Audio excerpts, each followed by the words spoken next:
All right. Hello again, everybody, and welcome to another exciting episode of The Legend of the Three Kingdoms. Yes, this is my custom D&D campaign where weird shit is going on, and these guys have become tormentors. And summon demons, apparently, because that's a thing. So to bring you guys up to speed, the commander got a request from a woman named Abigail to come save her town from an evil noble who was trying to demolish all their houses and kick them off the land with falsified papers. He gathered a few people and met a few more in this town called Dormay, which is right on the border of Sanguinius and Fenrish, two of the three kingdoms noted in the title here. And when you guys got there, you found out that you were a little bit more screwed than you originally thought. So the past few days, you guys have been doing what you can to prepare the town itself, those that are willing to fight. You've been training them how to fight. Briar's actually taken a few of them and given them very specialized training in order to make them particularly deadly. And the commander has worked with some of the carpenters and builders in towns to create a trap that should be able to thin their numbers, and then Vala, Argenta, and Henri all went to do what they could to disrupt the camp that you guys had been to recently.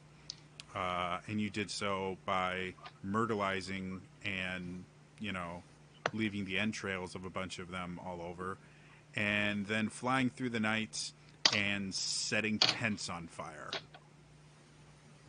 Because that's a thing now. And one of these days, fire is not going to be the answer. I'm going to put you guys in, the frozen north. And you will have no fire. Or you'll teleport to a realm like the water elemental plane, and there'll be no fire.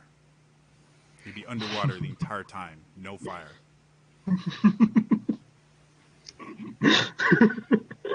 Oh, no. So anyway, to kind of fast forward a little bit, Vala, Argenta, and Henri and attacked by orcas. Yes, that's exactly. And then you'll sit there and create your little bubble of screw you orcas, and those beautiful, majestic creatures will suffocate. Despite the fact that they're mammals and they breathe water, or they breathe air.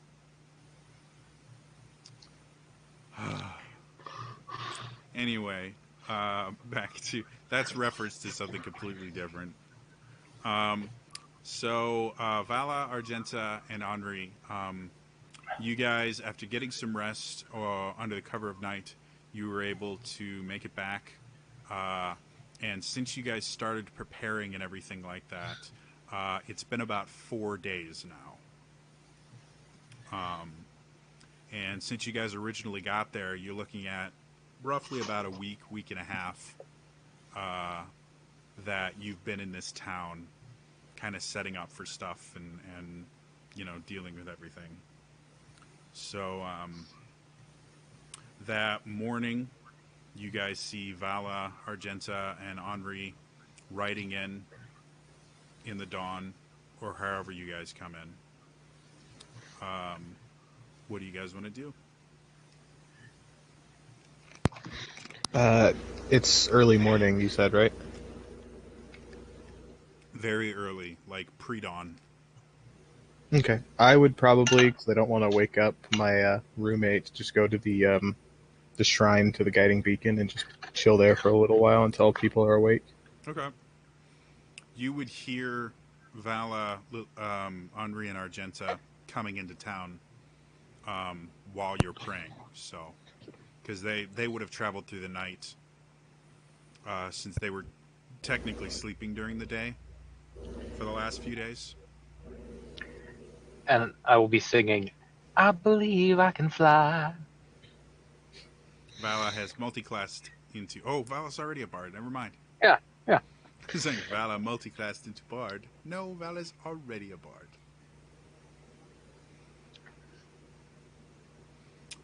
I'm just in town at this point. Okay. Do you guys have a specific place? Do you guys want to head back to your rooms? Do you want to get something to eat at the tavern? You're kind of at the point now where you can kind of transition back into sleeping at night like normal people. Yeah. So it's early morning. Do we want to get some food, or do we, and then wait for the others to wake up, or should we surprise them? Food's fine. Okay. Yeah, I'm up for something to eat other than what we could ration out there. Okay. So you guys head in. As soon as you get into the kind of tavern inn that you guys have been staying at, or the rest of the party's been staying at,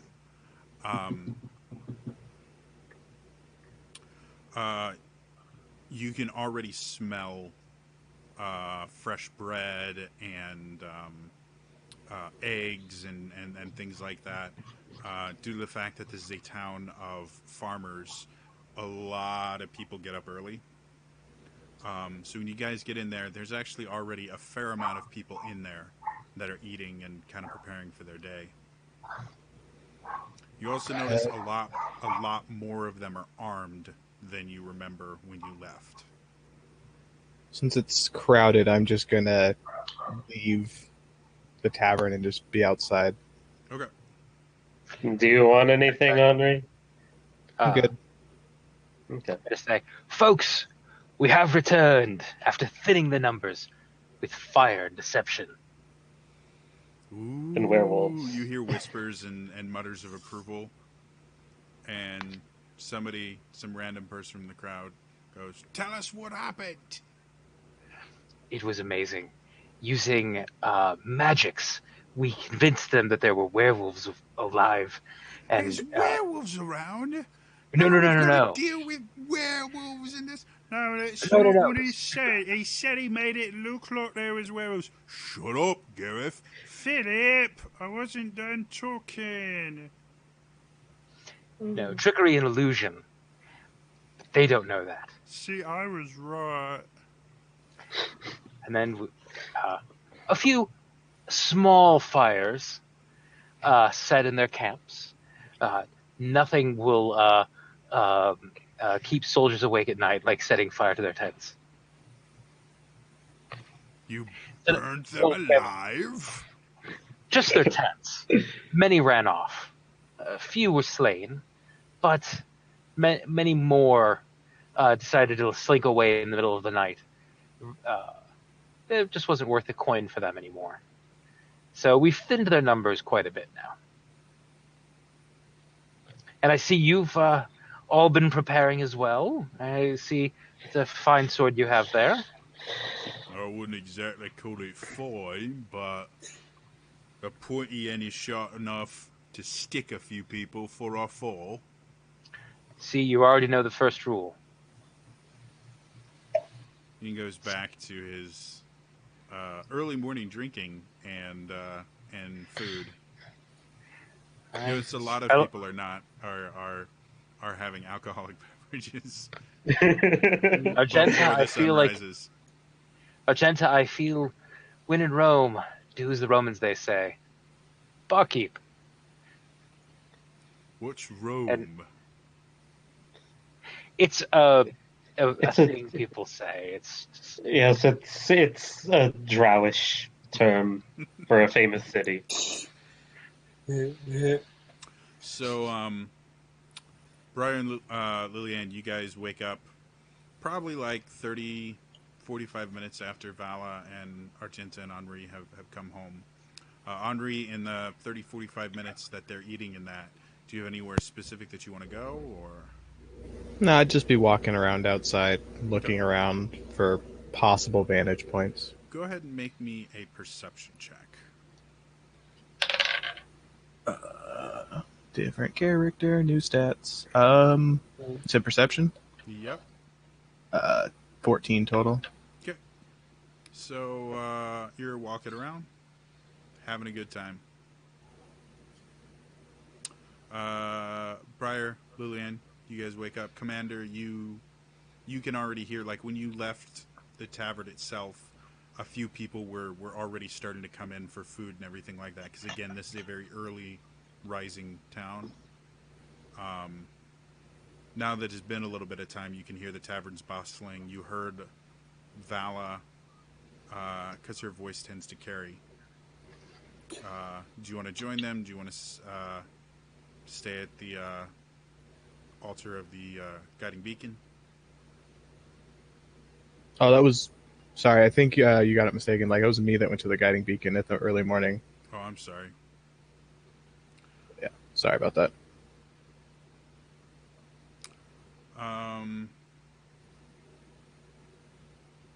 Yeah, so I guess Commander, Briar, Lillian, you guys all wake up, like I said, about 30, 45 minutes after. And you come downstairs to a fairly noisy atmosphere. But you see Vala, Argenta, and Henri have returned. Or at least Vala and Argenta have. Henri is off, doing his whole lone wolf thing. His outcast His thing. outcast thing. I forgot we have a lone wolf already. I I wanted to say doing his whole emo nobody loves me thing, but I wasn't sure if that would offend anybody. I think in this case, it's probably true. They probably don't actually love me if they knew me. But Nobody understands. I will. Or rather, I guess I now have a new way to describe that. You're doing your Luke Skywalker from The Last Jedi. Nobody loves me. I'm just going to go off into a different planet and die. I have to say, Argenta, I have conflicted feelings about our friend. I mean, on the one hand, he summoned demons after killing a man, but on the other, he made me fly. It's confusing. mean, Vala's starting to question her feelings. I've never fought a demon, but I don't have any feeling one way or the other. And he was using the demons to good effect. They disappeared. That is true. Val and Argenta are. They're eating breakfast when you guys come down. I'm on my second drink. Did I hear them say? Yeah, again, Vala's voice carries. And at this point, she really doesn't have any reason to keep it muffled. There's enough noise. So yeah, you would have heard that. I can't tell what did you say about demons? Well, I mean, how's it going? We were just discussing. I know what blood hunters are, right? From where I am. Yeah, blood hunters. Especially since you spent so much time in Funrish, the blood hunters kind of can trace a lot of the roots of the practice to Fenrish. And there's the highest concentration of blood hunters there. Okay. So yeah, you're familiar with what a blood hunter is. They're not secretive or anything. Their methods are never talked about outside of the blood hunters. Like the blood hunters themselves, like how they become blood hunters, what they do, how their abilities work, and things like that. They don't talk about that. It is one of the few secrets in the kingdom, the Three Kingdoms, that has actually been kept. I just kind of look at Lillian and I smile, and I'm just like, they're not here anymore. No, we didn't loose anything onto the world. There's not That you know demons of. running around in the woods. They were around for about an hour, and then they went away. But you said our other friend summoned them. Well, I mean, I think so. It was dark. It might not necessarily have been demons, but I kind of turn into Elvish, and I just say, we're half elves. Darkness doesn't matter. She knows that. I have conflicted feelings. They went away. That's all I'm concerned with. It's not like we have to go and kill demons Yes. Yet. Yeah. yet. Yeah. Hey. I mean, I haven't burnt down a forest yet. Debatably. I'm sorry. Again. You set trees on fire while you were there. I haven't burned down most of a forest yet. Again. Yet. So it's Like, the fire was big enough they saw it from town. Let's put it that way. You're the one that keeps Sometimes- setting entire trees on fire. sometimes a forest needs some things need fire to be Live? unleashed. Are you Say, say live. fire or life needs Life fire needs- to live? There is some life that requires fire to reproduce. Certain Generally, pine that only trees. happens on the fire elemental plane, but sure, let's go with this. Let's just say the people at the camp believes that there's a werewolf, a fire elemental, and a demon lord in the forest, but none of those are in the forest near their camp. Yeah, everything is good. And many. How many soldiers did you say left Argenta? It was I'm not sure. I know like 18 died. right, and many more left. We were able to thin their numbers dramatically, I believe. And the rest haven't slept in 3 days. And yes. So, Liliane, one of the things that our friend was able to do is make me fly, so I could fly over and set fire to their tents. It was so cool. He doesn't sleep. Really? Well, not that we know of. Technically, he could have been sleeping while we were, and we just didn't notice. I mean, he sat in that position all night reading his book. I don't know. So, how did things go here while we were gone?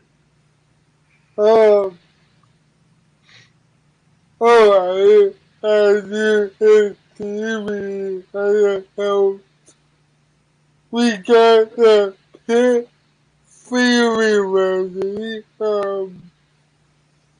We trained the guy. I mean, do let me know what I feel that way. That's good. Hmm. I've got a good feeling about this. So, Briar, Commander, are you guys staying upstairs? Are you going to come down?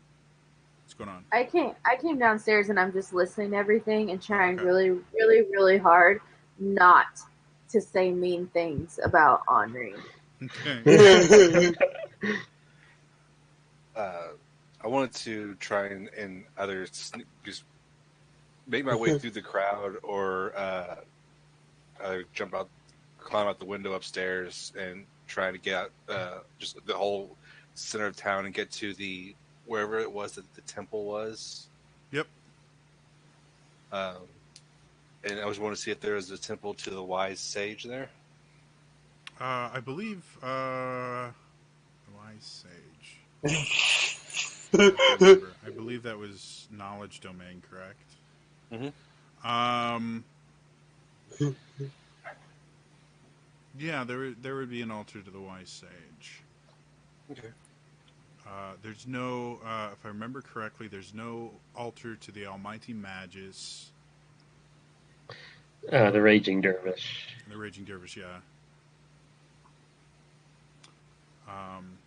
So yeah, there is a, and then obviously the Dark Lady's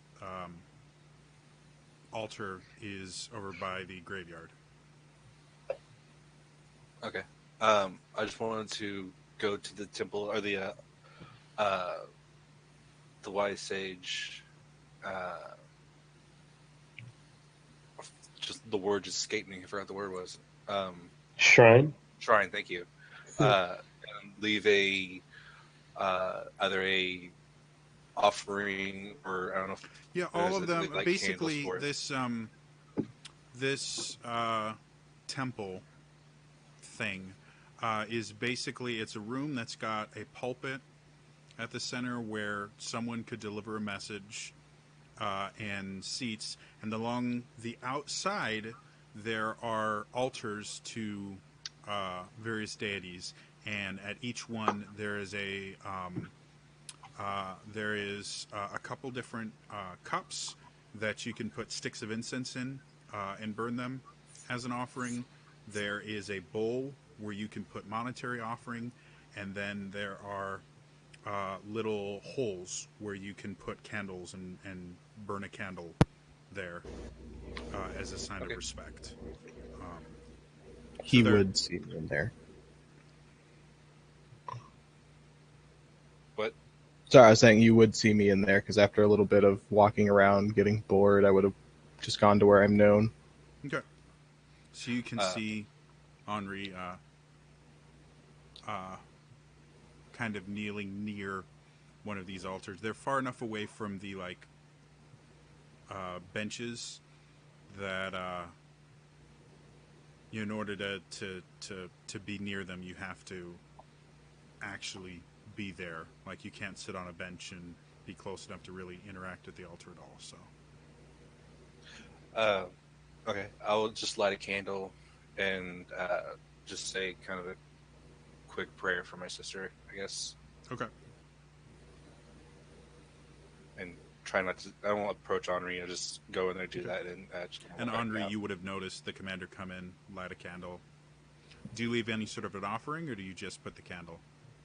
The candle and yeah, that's all I do. Okay. You do know kind of the accepted norm when you light a candle for protection or remembrance or something.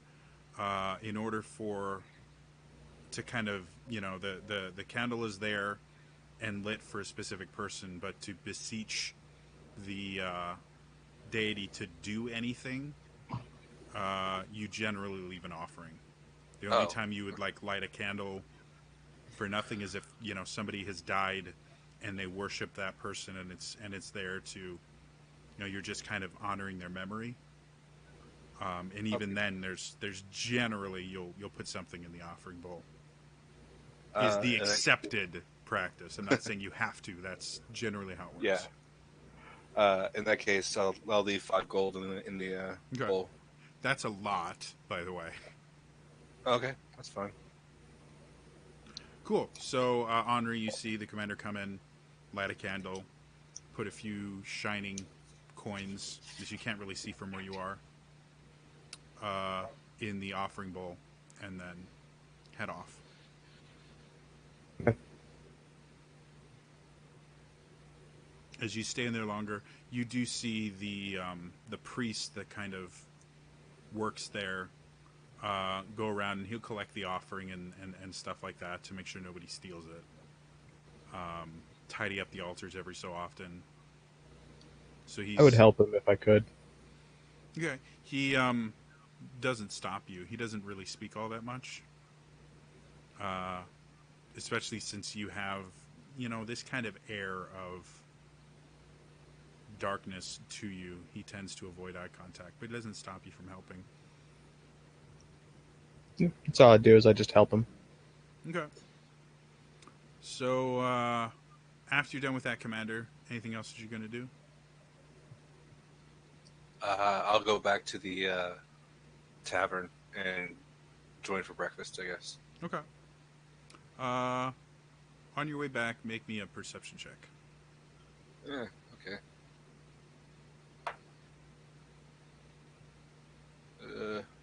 Perception. 19. Okay. As you're coming back, something catches your eye in the distance, toward from the direction of where the camp was. You see some movement. You kind of double check, and you can't see anything anymore.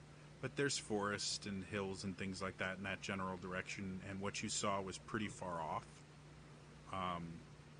So it could have just been your eyes playing tricks on you, or it could have been that something is coming from that direction. Did it have a specific shape, or is it just kind of a blur You of saw movement? movement. Okay. All you saw was movement. Okay. Again, it's one of the things you picked up from being on battlefields is movement means something. So Right. you're kind of hardwired when you see movement where you're not expecting it to kind of notice it. Make a mental note of that, and I guess occasionally come out, like every so often come out and look and see what I see. Anything else in that direction? Okay. But you still go back to... Yeah. Okay. So you go in, get your food. You see Vala and Argenta and Lillian having a discussion. Every so often you hear the word demons and fire come up. Well, fire you hear like every other word from Vala. Fire demon. Oh, that's just what you guys need. I could just end the game at that point. As soon as you guys can summon a fire demon. No, we're done. I immediately go. I need to find that. I need to find Henry right now. You guys just stop dealing with the problem here. You're like, we're going to the 9 hells. We'll be back. As soon as you get to Tartarus, you're there. You find a fire demon. It's like, whatever you want, dude. Whatever you want. And that's how we became the servants of a Balor. Just be like, have you ever wanted to have, like, a musician follow you around singing your theme song? So anyway, back to real things that can actually happen in this pretend world. Have you heard of our Lord and Savior? Sorry. You know, I made the Pantheon small on purpose. Commander, come, join us. What have you seen? Oh, I've not so much seen much, but I mostly heard about a fire.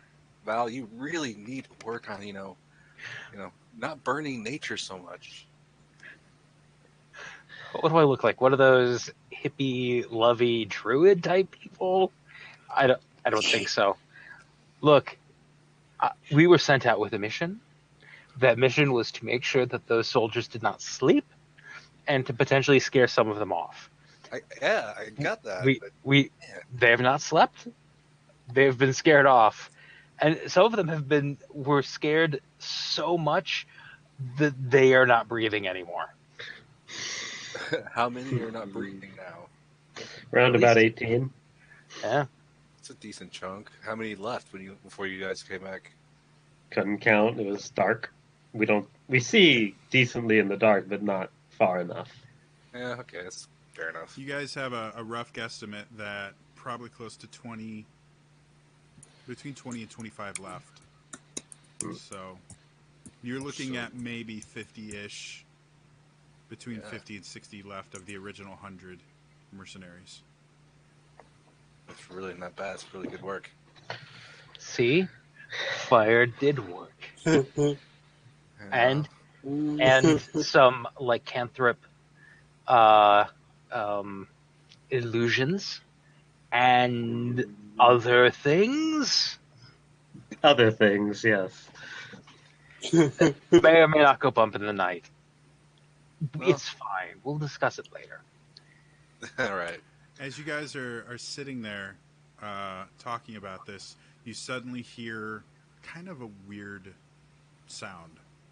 At first, you can't place it, and then it's incredibly obvious. It's the sound of a wagon moving at a relatively high speed. Not like, and the weird thing about it is you don't hear galloping with it. Generally, high-speed wagon moving also involves horses.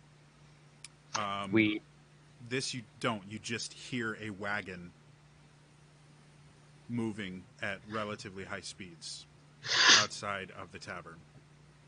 I ran outside immediately. Okay. As you run I start- outside, anyone joining you? I'll go. Okay. I'll I'm go. gonna- Also, Okay. I'm going I to guess start we're getting all going. people to the back of the tavern. Okay. Henri, you would time have to get heard ready. a few seconds after they heard it, because you're just further away from where the sound was. You would have heard it as well. Do you do anything? I'd go to the door, but I'd stay there to make sure that the priest of this place is safe. Okay. So everybody except Vala, I need a dexterity saving throw. Yep.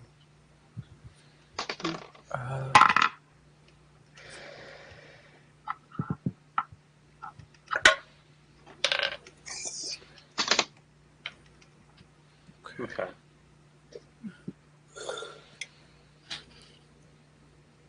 All right. Let's start with Argenta.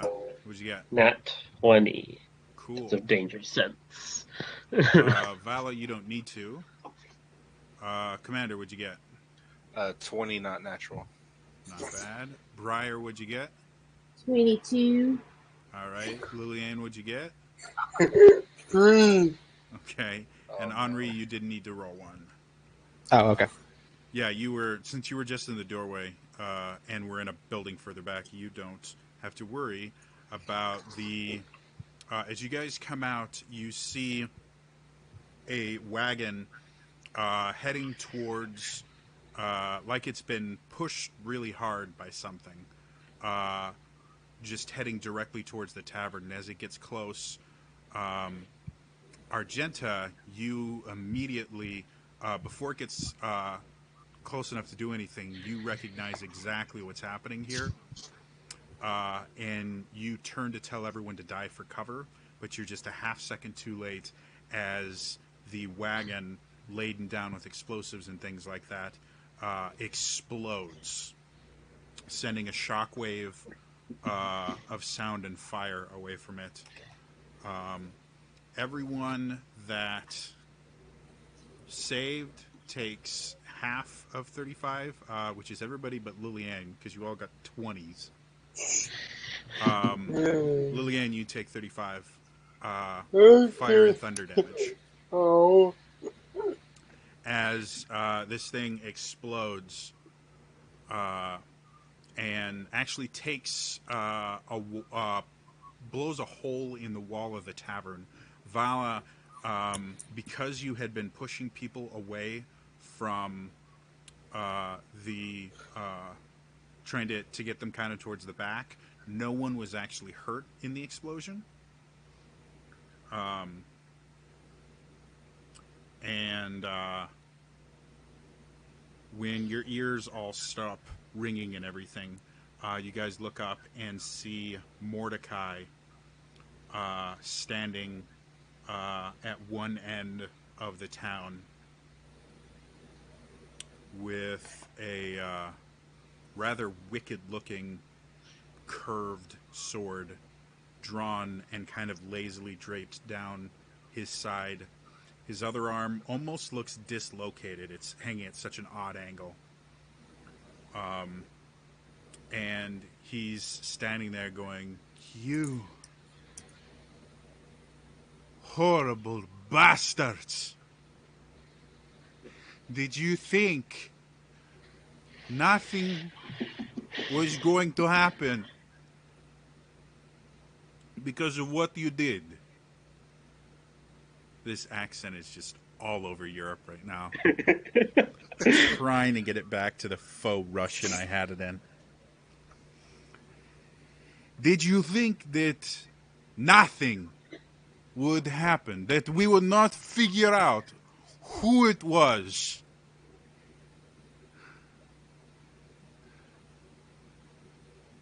What do you guys want to do?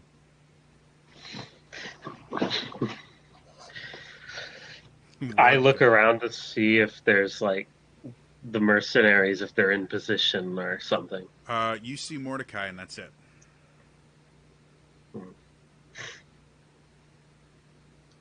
However, I will have you make a perception check.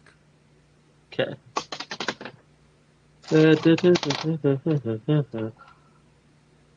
That's a 22. You can hear distant sounds of a large-ish group of people moving. You guys see me start pulling my short bow off my back. Did Argenta just blink out for anyone else? Yes. Yeah, kind of. Cool. I mean, You see me pulling my short blink. I'm going to reconnect real quick, see if I can get her back. Oh, there we go. What's the last thing you heard? short bow. You're short. Short something. bow. Okay, I start pulling my short bow off my back and I say, they're coming. Get the people ready. Where's the air raid sound when you need it? Right. Argento, as you pull your short bow, you see Mordecai go, oh, so now you want to fight. Before, you run around like cowards, terrifying my men, setting fire to our homes. Now you want to fight. You are not worth the time it would take to slit your throat. And I would like you to make a wisdom saving throw, Argenta. Sure. How far away am I from them? Because I don't think I'd see them from my angle. What is my wisdom save, right? We'll start with a wisdom save, and I'll get to you in just a second. 19. 19. Your head hurts a little bit, and your vision swims for a second, but you kind of shake it off. Okay. Andre, the temple itself is at like the back. So standing in the doorway, you get a pretty good view of. You're technically at the center of town. You can see all four directions from that doorway. Okay. So you can see him. He's probably close to like, from where you're standing, 150 feet ish. The rest of you guys, he's closer to like 80 to 100 feet.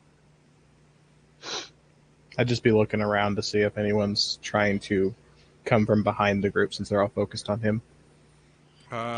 Make me a perception check. Is this direct sunlight? It is. Okay. Okay, well, the first one was lower, and it was 12. 12. Not that you can see. Again, your eyes kind of hurt in direct sunlight, so you're not able to get the best view, but the only person you can see right now is Mordecai. Do I see any of my Legion of Shadows? As far as you know, 4 of them were in the tavern, and you hadn't seen 2 as of the start of the day. Because you had a grand total of 6. All Argenta's going to do, she's just holding her head at this point and just like, in anger that he tried to cast magic on her and to wake up the village. Oh, yeah. Yeah, I thought you were talking about the cart. That was mechanical. Yeah, she just, you see her veins bulge. She's not raging, but I'll let out a howl, just like I did in the forest. Ah. The beast decides to join us. Lovely.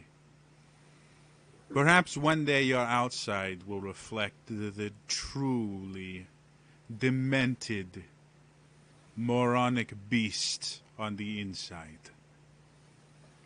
The rest of you, this ends. Today. Now. Leave. And if you are very, very fast, you can leave with your life. But my men will hunt you until we feel better for the crimes you have committed.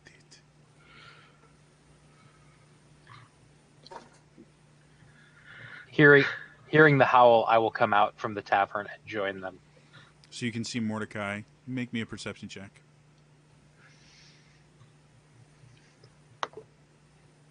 Ooh. That was not a horrible roll. Yes, 21. 21. You hear, I can actually see a little bit in the distance, a little bit of dust rising. There is a large group of people approaching the town. Doing some very, very quick math because you've traveled that route now 4 times, there and back twice. You think within 15 to 20 minutes, they will be close enough to the town that they will be able to start doing long-range things, whether it's spells or arrows or whatever.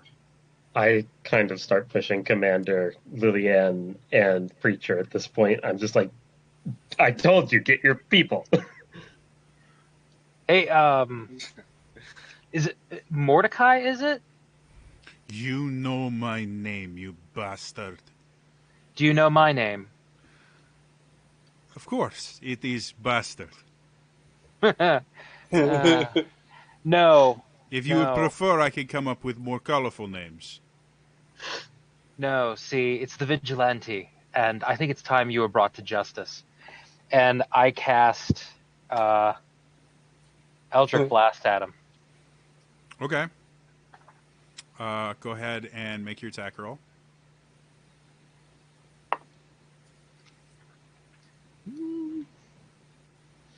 Um, 18 to hit. Okay. You sit there, and what do you use as a focus again? I have like a crystal pendant. Okay. So you sit there and focus on the crystal pendant, and how? Just explain how you cast it visually. What's it look like? So the pendant is underneath my shirt, so nobody sees it. So just kind of grab it and push my hand out and kind of do a force and let the crackling energy flow out of my hand. So you guys watch as Thala grabs something beneath her shirt, and you can see this energy start to like kind of crackle from there, and you see lightning kind of travel down her arm. She points it, and this green beam of energy and crackling lightning almost fires out. And as it comes towards Mordecai, he swings his sword up, and the beam of light is deflected.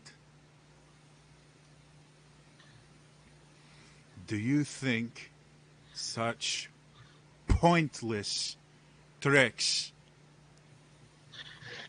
would do anything to me?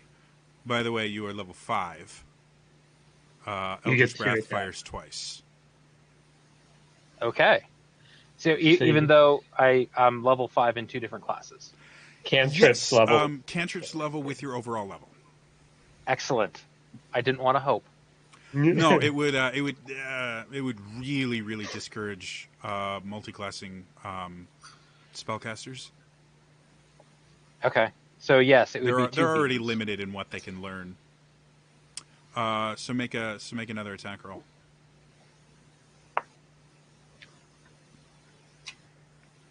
That's 22 to hit. 22.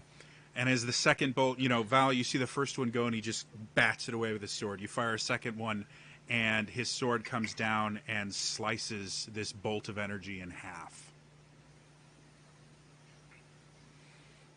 Pathetic.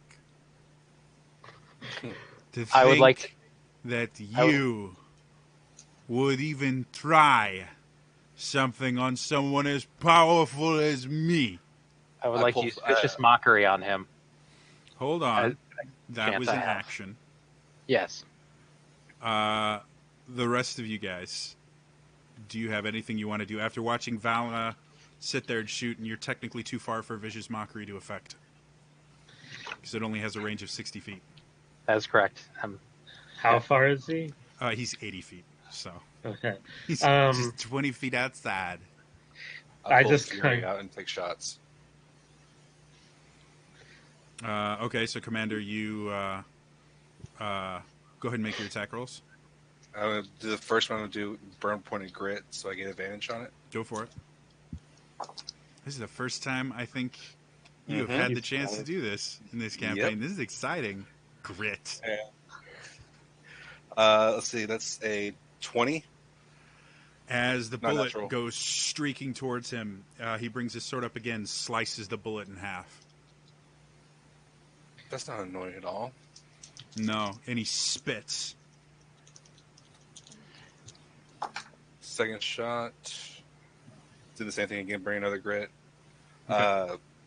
That one is a 24.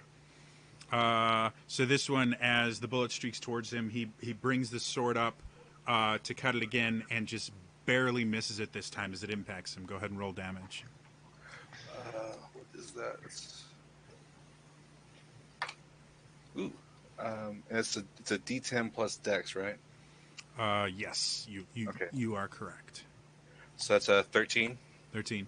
So you watch him spin almost, like his shoulder gets just thrown back, and he moves back about 5 feet just from the blow of the impact. Which, Commander, you've shot people before, remarkably enough. They don't generally get knocked back 5 feet from a single shot. So that seemed slightly odd to you. And he looks at it, and you see him with the hand that he's holding the sword in. He still has the sword in the bottom two fingers. He sits there, and you watch him kind of grimace in pain as he reaches into the wound and pulls the bullet out and throws it on the ground. So that is what you are. You are a traitor. You are a coward who ran from his duty and stole his weapon. Huh. I Yeah. see now what I deal with. all I do Because is you know I, exactly what happened to me. all of this going on, I yell back into the tavern, "Get in positions! They're coming!" And I pull out my short bow and I fire 2 arrows at him, moving 10 feet closer to get within the short range. Okay, go ahead and make your attack rolls.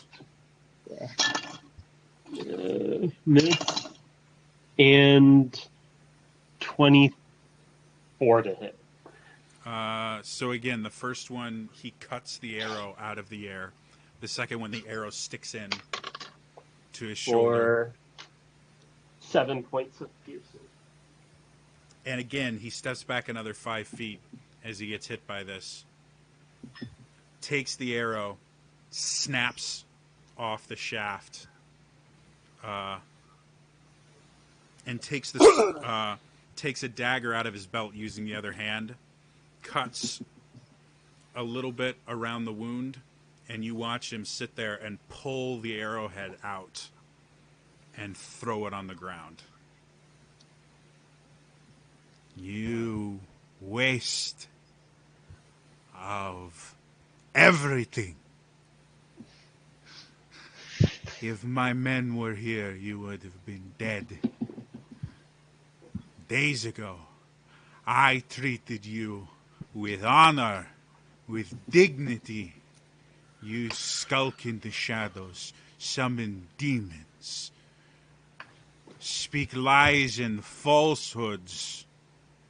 You should feel ashamed.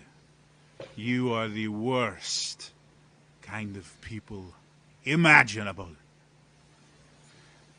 Give me an insight check into this, see if he's like, I don't know if he's like, even just trying to basically burn time. Essentially, that's what he's trying to do. I'm guessing.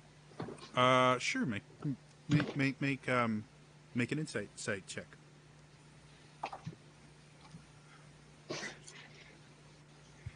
17. 17.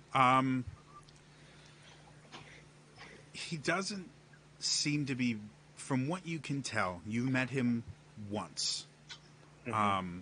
From what you can tell, he doesn't seem to be stalling. He seems to really believe what he's saying, and he seems enraged and not really drunk, but something has altered his consciousness. Okay. That's not a feeling.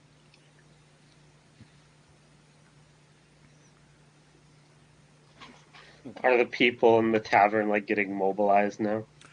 Yeah, they've started moving out. You can see a couple of them went to upstairs windows in the taverns, like they had talked about, to get better, higher vantage points and things like that. Some of them come out. They see him standing there. They see the tavern wall blown to smithereens, and they hesitate, running out into the open to get into the other positions they were supposed to. Briar, your 4 people that you know of are looking for shadows to hide behind, and because the sun has just risen, there's not a ton. And so they're panicking a little bit because you taught them close quarters combat, and this guy is far enough away from any sort of shadow that they won't be able to get near him before he does one of these incredible things that he's doing. Like cutting an arrow out of the air or a bullet out of the air is really, really scary, but a sword that can deflect magic is something no one has ever seen. Can I silently signal to them to go up to rooftops? Make a sleight of hand check.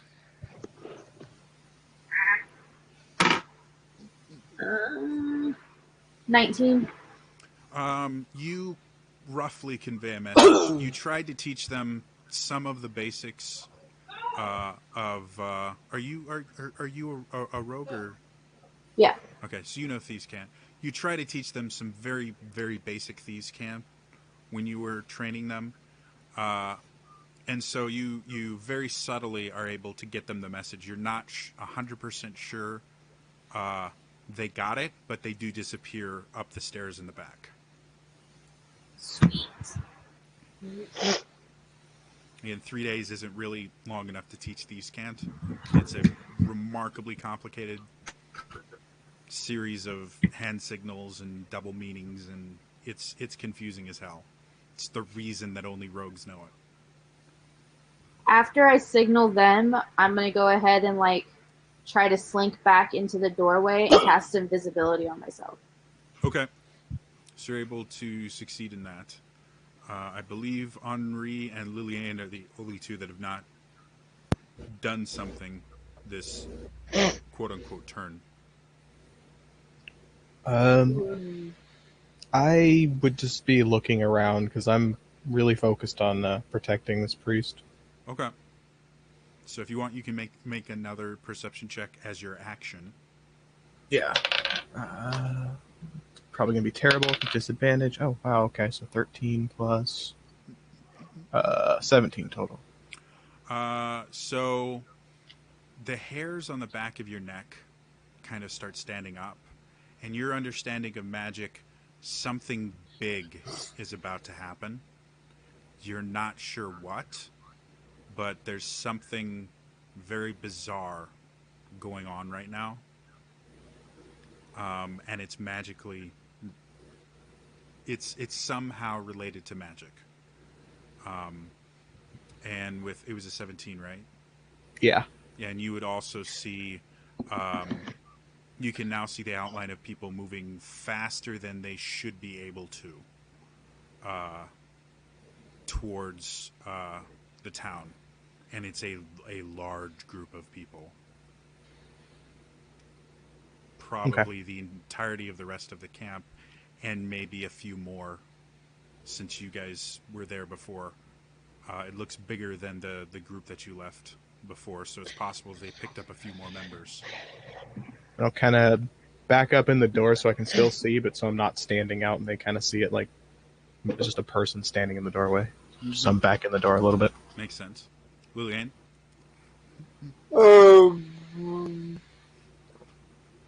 I am the trying to lose some of my injury and I pick up my bow and fire that bullet eye. Make your attack roll.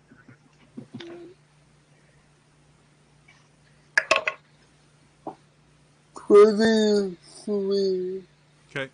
So he brings his sword up to uh, deflect it, and as the crossbow flies, shing, slices it right in half.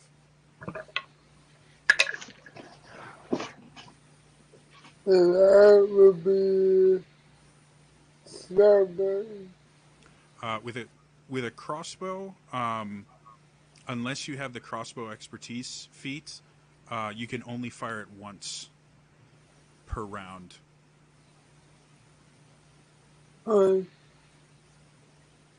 Even if you have multiple attacks, because So that did it hit? no, it did not.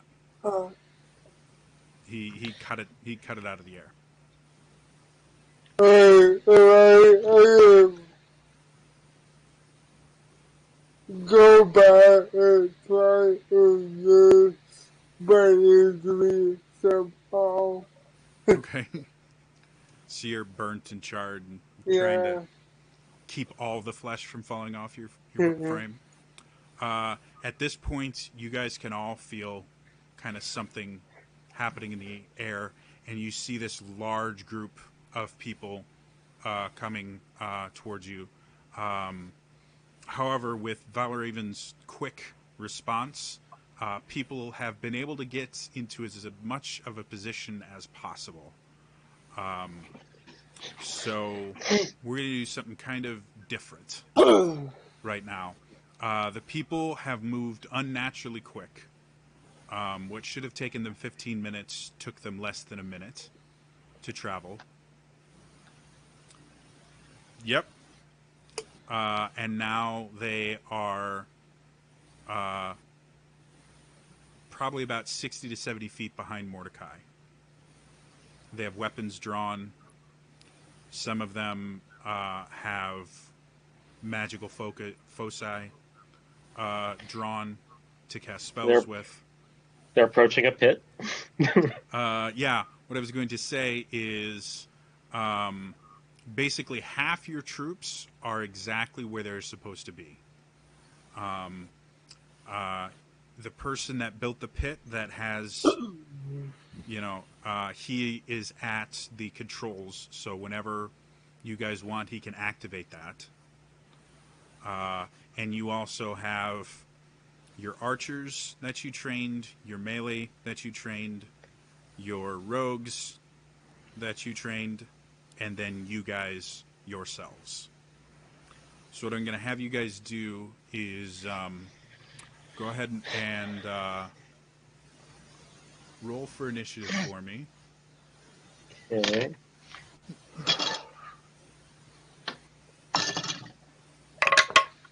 Okay, let me use red die because I'm about to him.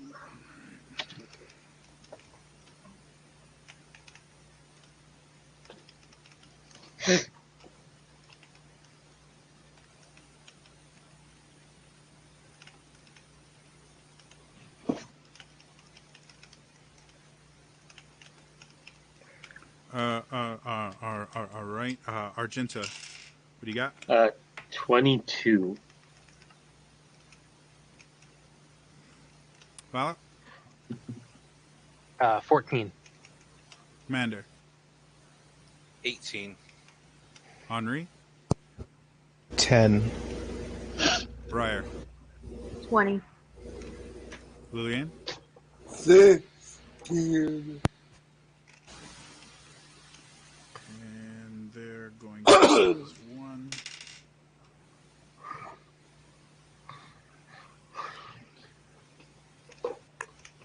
All right. So the way this is going to work is this is not going to be normal combat. You guys have a group of roughly about 65 people plus Mordecai coming at the town. Whenever they're all going to act at once.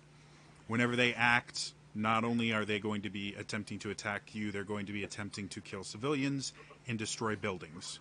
So I will kind of describe how many buildings are still intact, how bad the damage is and things like that, how many of your own civilians are lost when they go.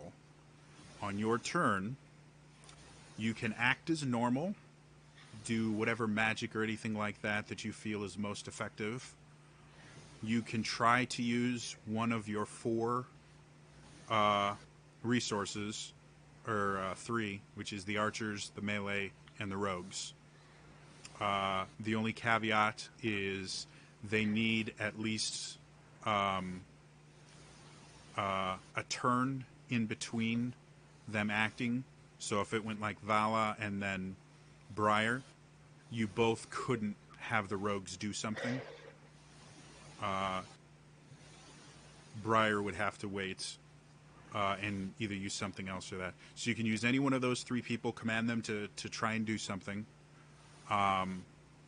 Or you can improvise something to either attempt to slow them down or protect buildings or civilians somehow. So we're going to start with Argenta. Do you understand the different options that you have, or do you need me to explain a little better? Yeah, it's like you can act as normal or be creative.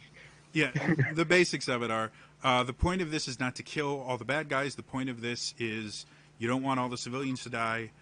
You want as the least amount of civilians to die, and you want the least amount of damage to the buildings and everything. If the buildings get too damaged to where they're unsalvageable, it won't be worth the civilians staying there. The bad guys will have won. If all the civilians get killed, the bad guys will have won. If the and the closer the large group of mercenaries gets to the town, the more damage they can do. So, and once you can use the pit, because you again, there's the pit there, so you can use that once. So, knowing that, and the goal is not so much your own self-preservation as it is to protect the town. As Argenta, what do you think would be her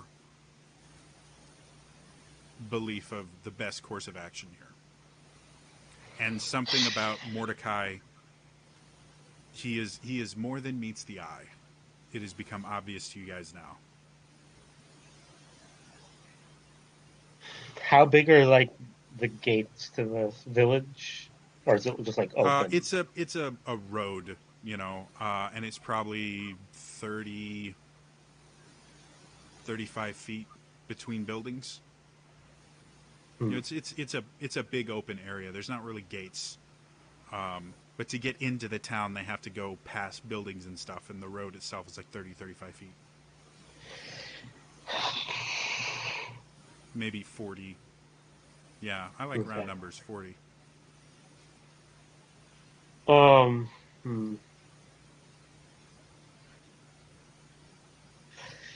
She's going to shout into the air, saying, "This is your land. Fight for it. This is our stand. Get ready for the hunt." And then she pulls out, she's going to like stab an arrow through her like hemp rope, because hemp rope's thick, right? Ish. Okay, and fire it towards the ground so that it's on one side of the road, and then do the same thing to the other side so it makes like a tripwire type of thing. They'd have to avoid it or deal with it in some way. Okay. You're basically at the crossroads where you are right now. Oh, you're making it on the other side. That's where you're using the shortcut. Yeah. Okay. That's going to take a fair amount of planning to basically get the length right. Because generally, for a tripwire to work, you have to tighten it. Yeah. So because you're doing it at ranged, I'm going to have you make an intelligence check to see if you can gauge the distance correctly to get it perfect. Oh, by the Dark Lord Taliesin Japping. Oh God, That's that is a a terrifying 13. thing. Okay. Make your attack rolls. Okay. Okay. Okay, so that's a 15 and a 17.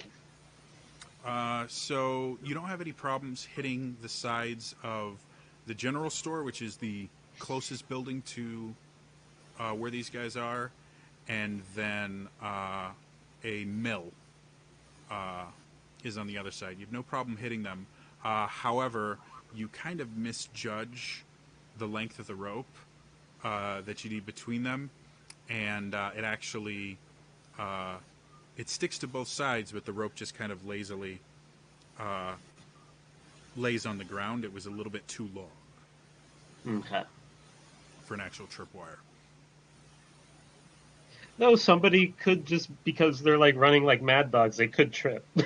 So, Of course, they could also trip over their own 2 feet. That's what natural ones are for. Anything else you want to do with your turn? I'm going to move in position with, like, move towards where the melees are. Okay. So you see a bunch of guys, they've got shields out, they've got swords out there. They're moving forward and kind of barricading themselves together so that they're ready for the onslaught and just slowly moving forward. Okay. That brings us to Briar. Okay, so I'm gonna go back out the door in my invisible loveliness and climb to the roof of the tavern. Okay, make me a strength athletics check.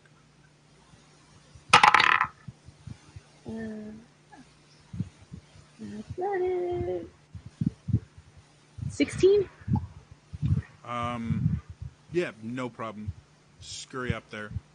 You're on top. What building were you going towards? The top of the tavern. Okay, so the one that you were right beside. Yeah, no Yeah. problem. You get up the top. Okay. It's basically a 2.5 story building. So you're like 25 feet in the air right now. Okay, then, oh Lord, I'm going to hold my action And until somebody is within range of my hand crossbow for now. okay, what's the range? Ooh, I don't remember. It's 30 short, something long.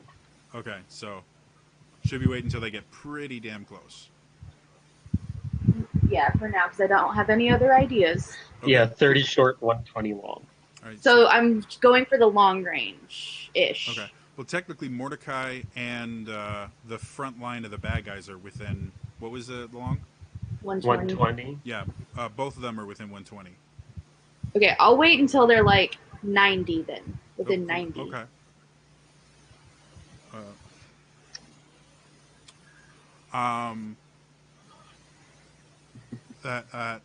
That goes to Commander.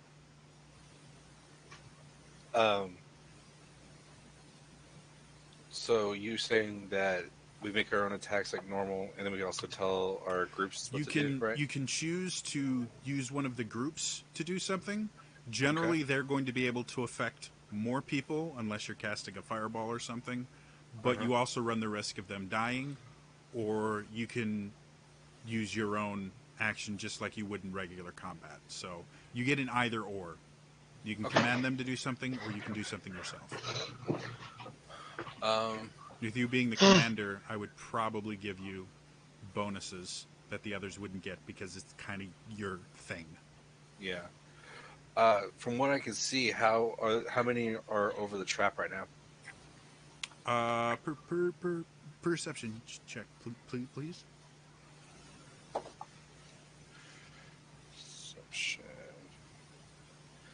12. Gauging the distance, you can't really tell. You're trying to remember kind of where they are, and the sun's in your eyes and everything. So, you think at least 10 of them are there, but you can't really tell from where you are right now. They literally have just come into view almost instantaneously. They didn't teleport, but they moved far too fast for humans. One quick question. For reload, since I'm only level 5, is that a bonus action or is that a full action for a reload? I believe reloading takes one of your attacks at level 5. You eventually get a quick reload at later levels, but it takes one of your attack actions to reload. Okay, so I attack once and then reload, essentially, because at level 5 you get 2 attacks. That's one. Yes, sure yes, playing this right. You could do that. Okay, I'm going to. I thought you had 4 shots in the gun. I do. Oh, okay. Kind of like a preemptive sort of thing. Makes sense. I would want to go ahead and take 1 shot at Mordecai and then reload after that. Okay, go for it.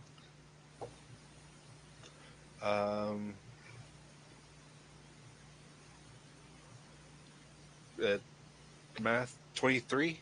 23. Again, bullet comes towards him, cuts it out of the air, spits. Right. And I'll reload after that shot.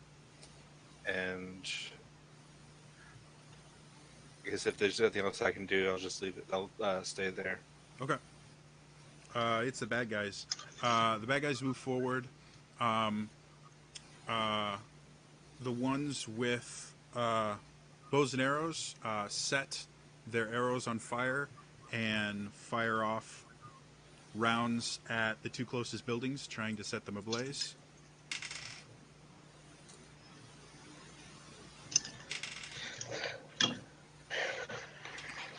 They are successful in getting the middle started on fire. No real damage is done, but enough arrows hit it that it has now caught on fire. The spellcasters start shooting fireballs at the various buildings.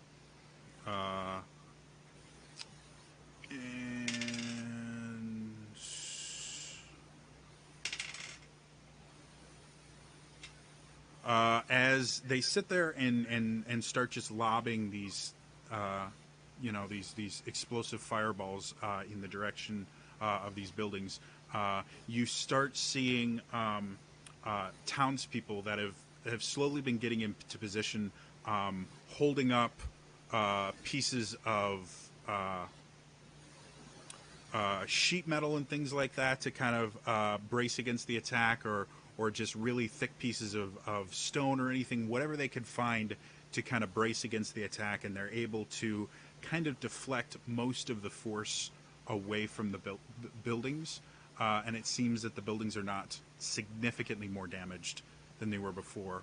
The melee just move forward and get closer to the town, but they're not close enough to do anything yet. Mordecai walks into the town, comes into Briar's range. Okay. I don't make that sound. Natural 20. Is that with disadvantage? No. Natural 1. Say, weren't you invisible? Yeah, I'm invisible. But Would she get advantage then? Yeah, actually, I guess it would be. So it would cancel out. So the first one would be the one that would count. Natural 20. Because you were invisible and he didn't see you run up there, you can go ahead and get sneak attack from that. Or no, you didn't have advantage on it. Sorry. Damn. If you had advantage. This is a very roller coaster moment right now. Yes. No. Blue. Green. I don't know how to feel. Oh, no. Rolled a 4, so 8. All right. 8 You plus your deck. you guys see Briar kind of blink into existence on the tavern, and she fires this bolt that hits him straight in the heart, and you watch him again stagger back, and he breathes really, really hard. He snaps off the end, throws it down, sits there, and doesn't even cut the wound open. He just pulls the crossbow bolt out, probably doing as much damage pulling it out as it did going in. Throws it to the ground. He's breathing heavy, but he's still walking forward.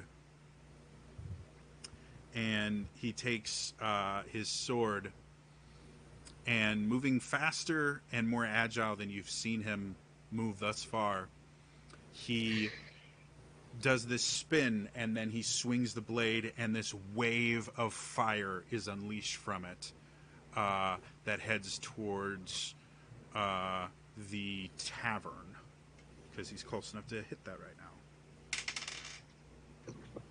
now.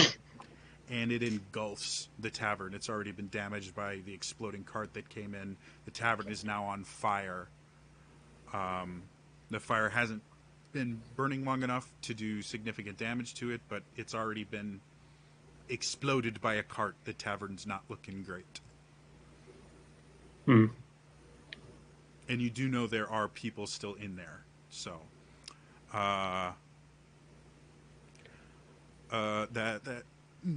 that brings us to Liliane. What do you want to do?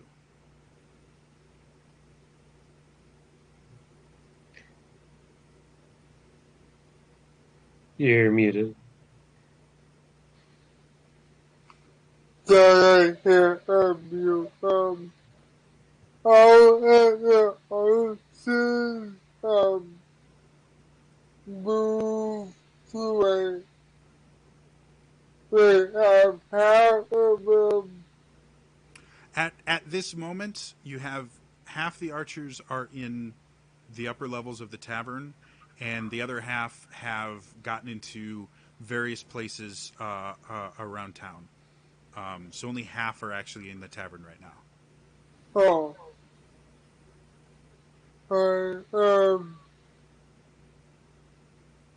Did it seem like the fire gonna get to them soon? Well, the building's on fire, and they're on the second level. So unless they jump out, it will. You're thinking probably within, the next few minutes here, they will be trapped in a burning building. And the fire department is not on call currently. Can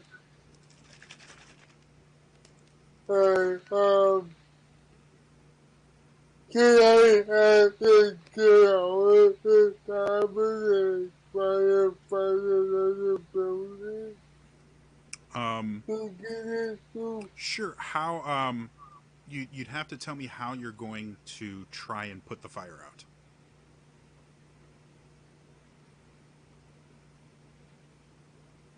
Oh, so I can't evacuate? Oh, you can have. I'm sorry. I thought you asked if you could try and put the fire out. No, Yeah, you can tell them to evacuate. So half of the archers will be evacuating. The other half won't have anything to do, so you can command them to do something else. I'll have the ocean in the tavern evacuate Okay. and find a nearby building to get to the second floor of the rooftop. The tavern was the only real multi-level building they could get behind, but they can find other places to have cover at least. Yeah. So they do that. The other half of the archers, do you want to do anything with them? The other half, I'll order them. We haven't used the pit yet, right? Not yet. Yeah, it has not been activated yet. But that would have been something that that's a different thing. So you can't. Yeah, it was a pit being there, right? Yeah, it would. It hasn't. It's right now. Uh, It's covered by dirt and a tarp, but it would be in yeah, their range. all at the whole fire Oh, okay. Kind of. until we activate, so it's kind of a multi where kind of falling in the hero. Okay. And have them fire arrows to light the oil and everything. Yeah. Makes sense. Okay. Yeah. Sure. Cool. That ends your turn, Vala. All right. So first, I'm going to inspire by singing "When There's Evil on the Attack, You Can Rest Knowing She's Got Your Back. Because when the world needs heroes on patrol, Argenta, go!"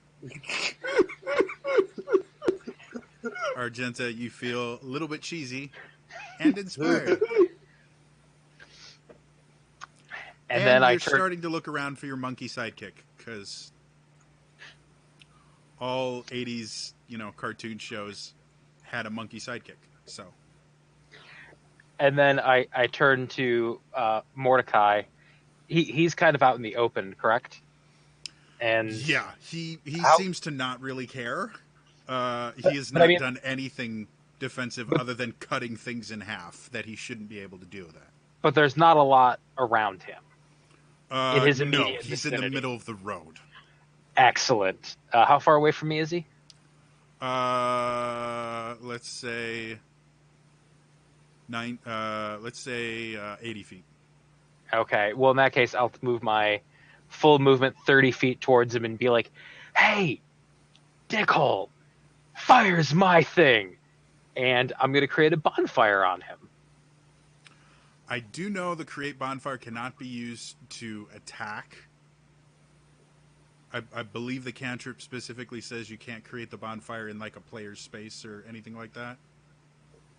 I may have to look at it again, and I don't have the book near me. Of course not. Well, I What does it say? You can use it as an attack? You create a bonfire on the ground that you can see within range. Until the spell ends, the bonfire fills a 5-foot cube. Any creature in the bonfire space when you cast the spell must succeed on a dexterity saving throw or take 1d8 fire damage. Oh, so you can use it as an attack. But he has to make a dexterity saving throw. All right, what's your spell save? 15. That's a 5. Yes. He doesn't have that good a dex save. He seems unaffected by it. Like he's on fire. He cries out in pain, but he doesn't seem like You've set people on fire before. Normally, there's a slightly different reaction. He just seems to accept the fact that he's burning. Roll your damage. Does it get higher damage for being level 5? It does. I didn't realize Create Bonfire had an offensive capability. I thought it was a prestidigitation type spell. If I knew it could do damage, I probably would have treated it slightly different. That is 12 damage that he should be taking. He's on fire.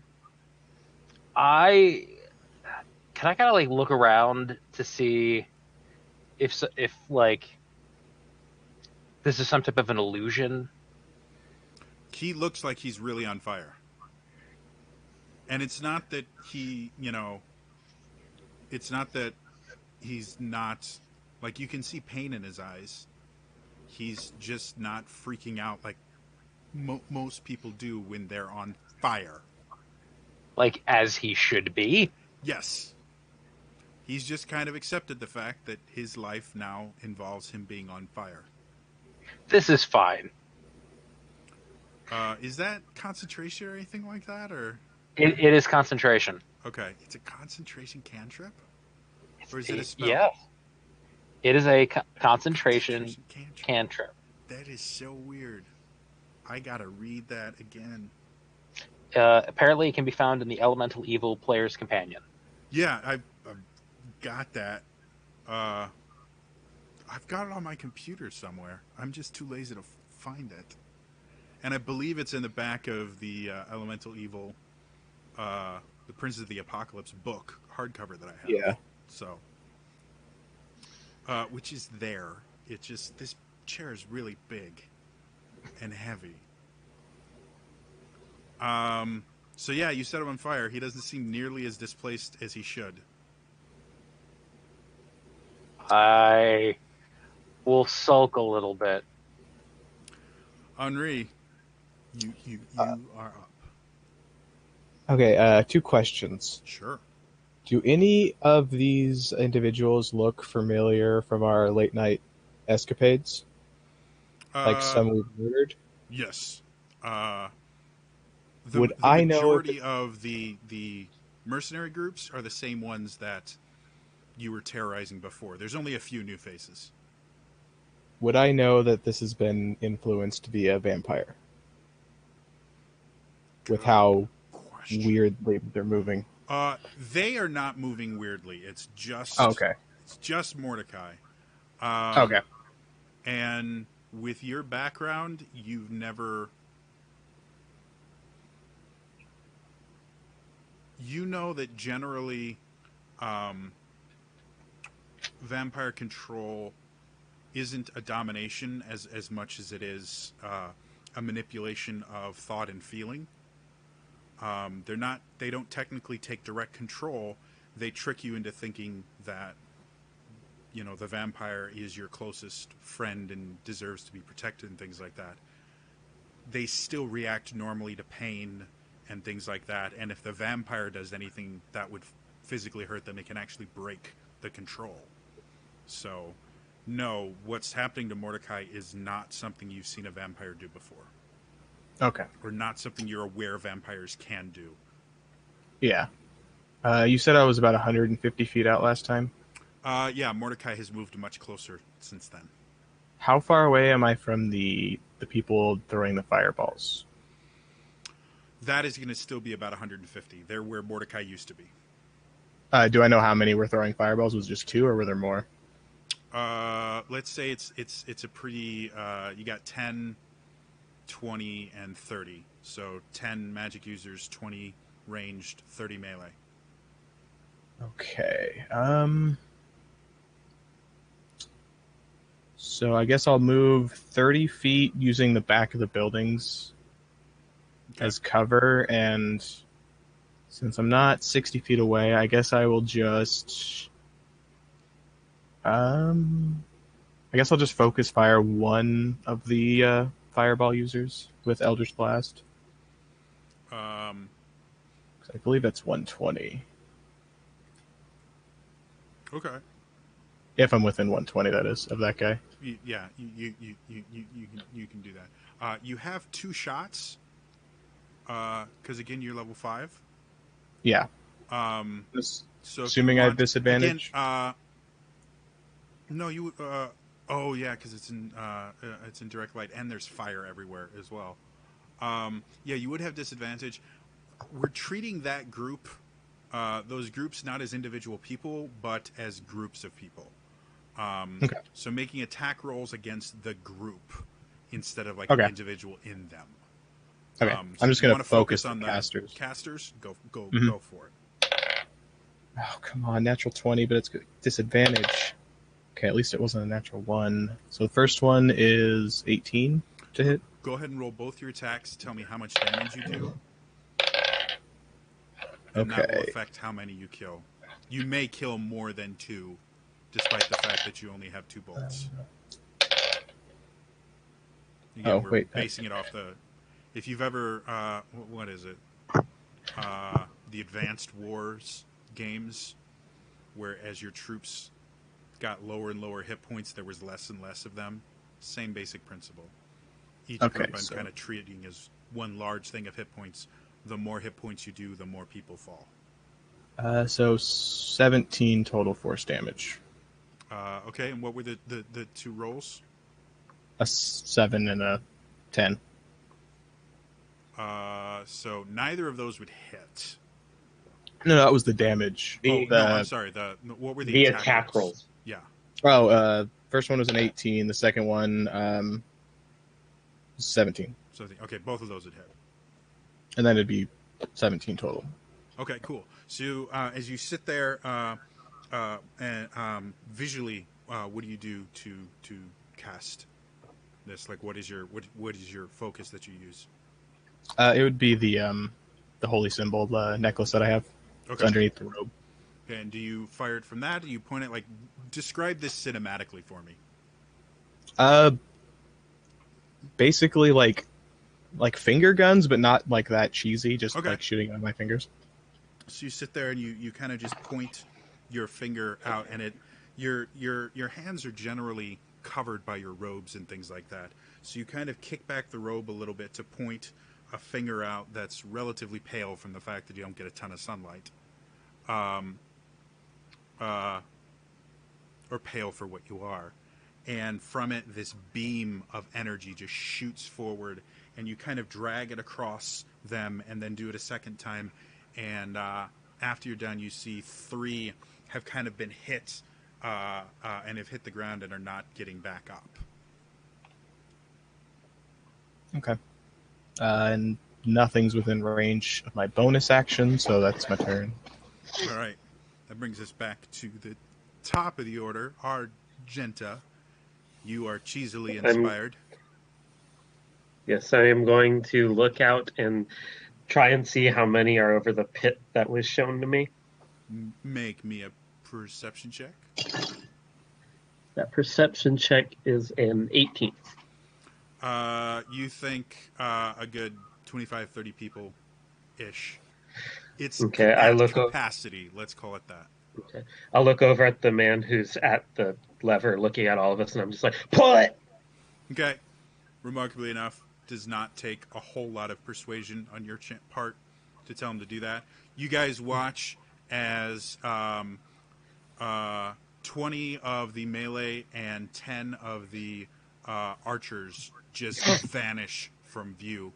As soon as that happens, Lilianne, you kind of yell out, and you guys see streaks of fire kind of arc over your heads as flaming arrows go over.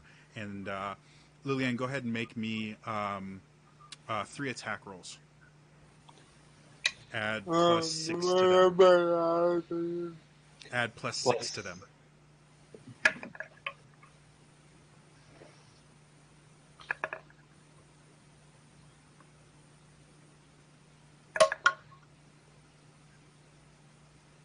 That would be a 17, 16, and 24.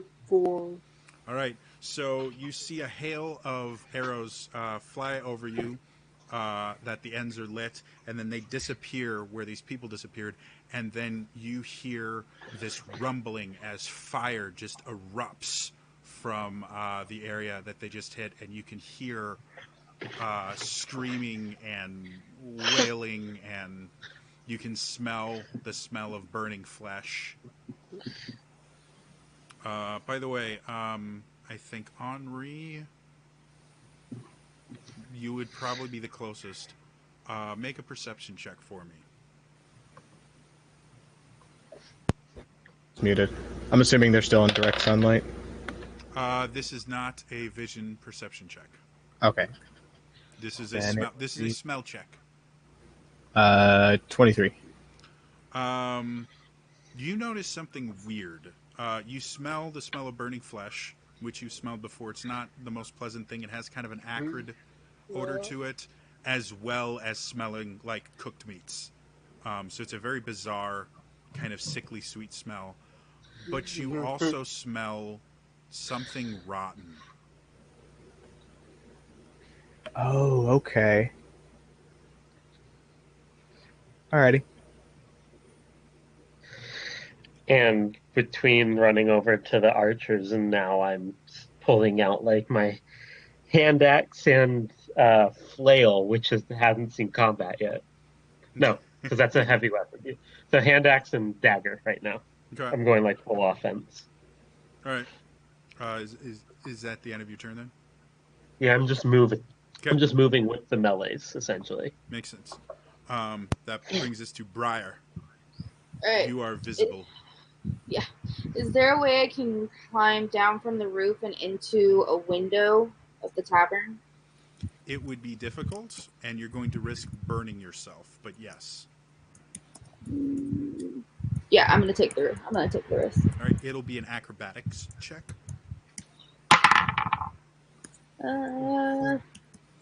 15 plus 4, 19. Okay. And I need a dex save. Briar. 16.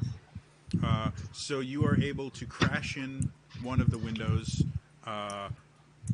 Flames are working their way up the building. You just barely dodge out of the way to where the flames don't get you.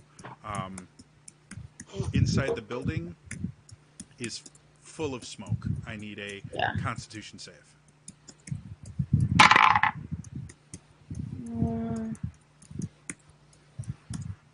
15. You're coughing, but you're able to get enough oxygen to function. But this is not a good place to be right now. No, but I want to... You also can't see more than about 10 feet in front of you right now. Yeah. Because of the smoke. I actually want to go downstairs and try to start getting people out, is my goal. Most of the people got out of the building. Like, the only ones left were the archers that were left in there. Mm-hmm. So they... Lillian had them evacuate already, so there's not really anyone left in there that you're aware of. Okay. Well, because I'm a paranoid... You would have been aware of that person. before you dove in. If that changes your action.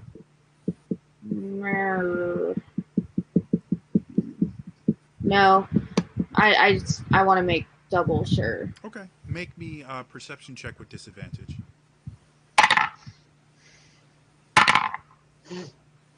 Perception 15. So going through, you find a couple stragglers that are barely clinging onto consciousness because of the smoke and everything. You drag them from the upper floor downstairs to where there actually is some oxygen, because the upper floor is just almost entirely smoke. And you're also able to find the barkeep/cook was in the back, kind of barricading himself in there, and you were able to get him out as well. And you all kind of fled through a back door, so you're on the opposite side of the building as the combat, so you have a building in between yourself and the combat right now. Okay. Yeah, that's my move. Okay, cool. You are Briar. Commander, your pit worked very well. Perfect. There's lots of fire, people screaming. You do see some of the ranks breaking from where you are. Some of the people that are on the other side of it. All the melee that didn't fall in are on this side of it, so they can't really break ranks. They have fire behind them. But a few of the archers started to break ranks and flee after watching all of their friends fall into a fiery pit of spiky death. Spiky fiery death. About how many archers remain left over? There was 10. Let's say half of them fled. So there's 5 archers that are not spiky, flamey messes. Okay. And then they're all the 7 remaining magic users are still there, and then there's 10 melee wielders that are still moving towards the camp. Okay. That I want pit to worked very well. No kidding. I want to have the archers aim for the magic users. Okay.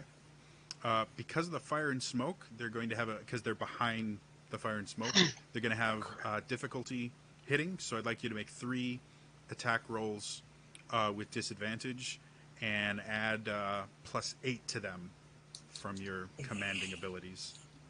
All right.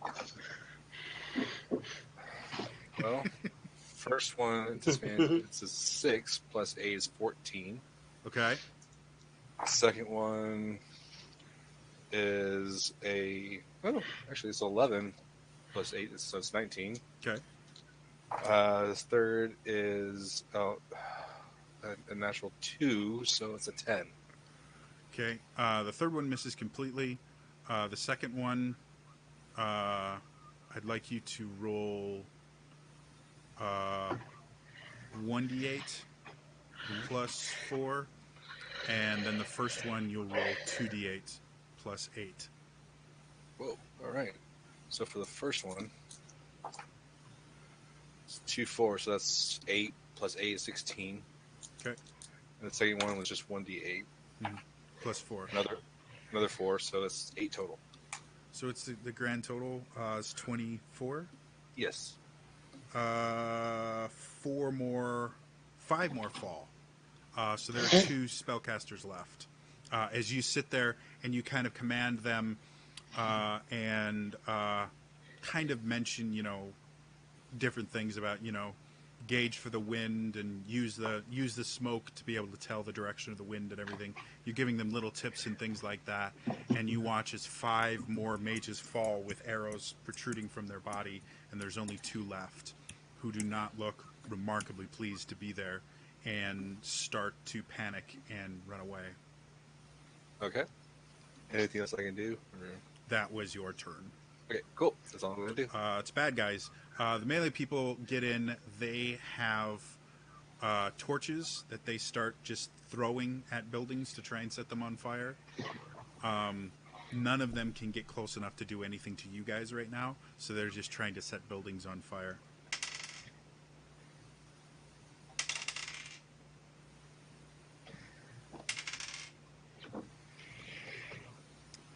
Okay, so the mill is currently on fire, and the fire is starting to get a little bit bigger to where it's starting to do some damage to it.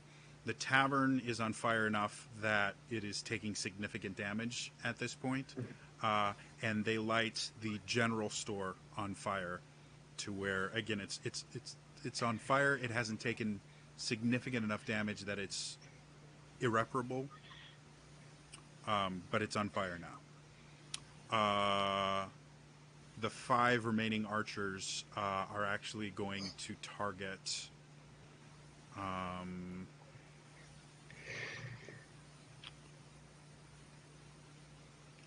probably who was it that activated the pit? Yeah, you have a bunch of arrows coming at you. Okay. You and the other melee people around you. Is 15 hit? Nope. That'll definitely hit. And that'll miss. Okay, so you see a rain of arrows start flying at you. You take... I have a D8.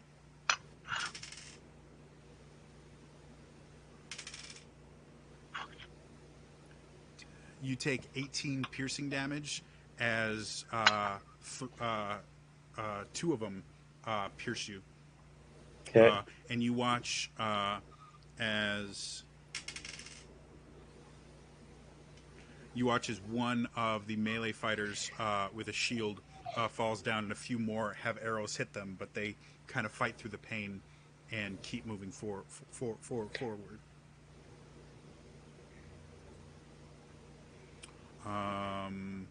That's them. It's time for Mordecai. Mordecai is not pleased at all. He steps out of the bonfire, pats himself off, sees the melee fighters kind of getting near him, and just kind of staggers towards them and lets out this furious scream, and you watch this wave of energy go and fly at them. I need Argenta, Vala, and the commander to make me con saves. Okay, that's a 23 from me. You fail. Just kidding. I fail? Okay. No. 22 is fine. He may have a crazy AC, but his spell save's not that high. Vala? 19. Okay. Commander? It's a 15. Commander, you're the only one that fails. Oh, good. You're blown back 10 feet, plus you take this damage. The rest of you guys take half this damage.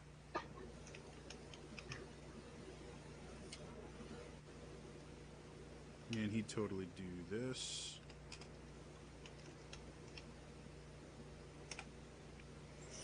So 25 damage to Commander, 12 damage to Vala and Argenta, and you watch as about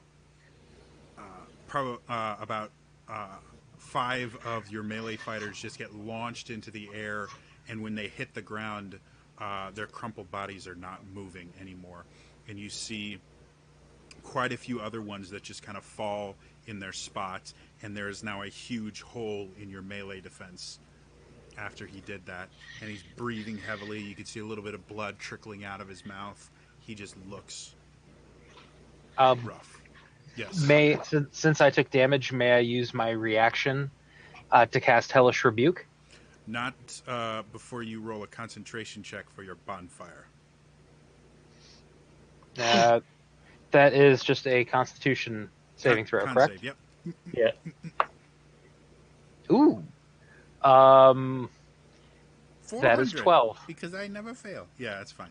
Your bonfire is still there, despite the fact that it's burning nothing. It's just fire in the middle of the road. Yes, It's beautiful. You can Hellish Rebuke him.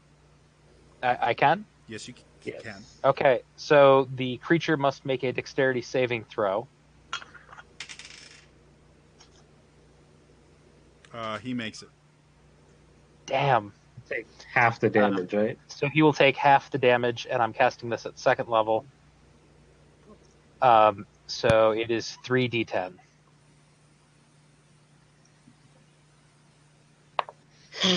Well, 6. That is 16 cut in half. Okay. So describe to me visually what happens when you do this. So when I take that, my hand goes to my chest, and I just open my eyes, and again, I just grab my chest and do like a push motion, and the dark flames just go out and engulf him. Okay. So you guys watch as Vala kind of holds her ears from this deafening wave of energy. And then you can see this dark fire in her eye. She grabs her holy symbol, pushes her hand out, and these black flames shoot out. And as they go towards him, he brings his sword up and puts it up, and the wave of flame cuts and goes past him. And you see it singeing his arms and things like that. But the blade itself cuts the magic in half. And after everything is done, you see him breathing even heavier. You can see the burns on his arms are now seeping and oozing blood. He looks rough. Henri, what would you like to do? I don't Wait, think sorry. me and Leanne got our... Sorry. That was. I thought that was your turn for some bizarre reason. Hold, please. No problem. That was the bad guys. The melee. Yes, everybody, the bad guys did it. So that actually means Liliane is next. I'm sorry. You did damage. You confused me. You can't do damage on other people's turns. It's rude.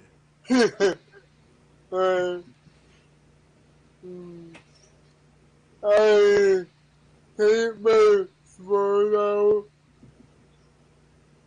and I cut my palm and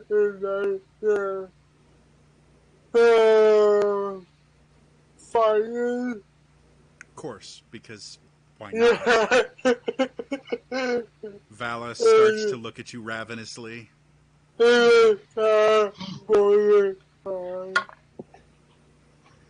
You're taking a swing at Mordecai? Yeah. Okay. So you have to use your full movement to get up to him. Alright. But you run up, and as you guys watch as Lillian runs up, she draws her sword out and cuts her palm. And as she does that, the blood leaks over the blade and erupts into... Do you have any specific color for the flame you want it to be, or just regular old flame? I mean, you can do whatever you want with it. This is just flavor. Yeah, I'll be the regular orange. Okay. So you see just flames erupt from her sword, and she comes over, takes a swing. Yeah, One-handed or two-handed? One. Okay. Yeah. I do my best at 14. As you come close, he brings his sword up and deflects it out of the way. Did you make both attacks or just one? I got one. Okay. And that will be a 17. And with another attack, he kind of deflects it out of the way, and then he spins faster than you've seen him move in a while here, and his sword comes so quickly that you can't even anticipate it. Why do I keep rolling like that? 16? Yeah. All right, I have to do math now.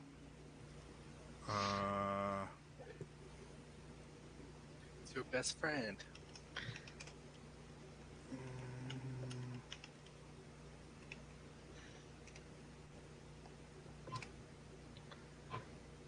Wow, really? You take 9 points of fire damage, and I need a con save. Con Yep. 7. You have the poisoned condition. Alright.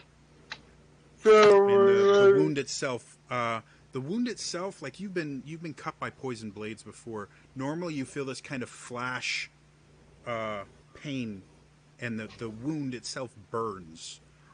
This time you don't. Like as soon as the blade contacts you, your entire body just feels wrong. Like it's like you've instantly been infected with something. Your muscles seem weaker. Your vision starts to blur a little bit. Your breathing becomes more labored. But the wound itself doesn't burn.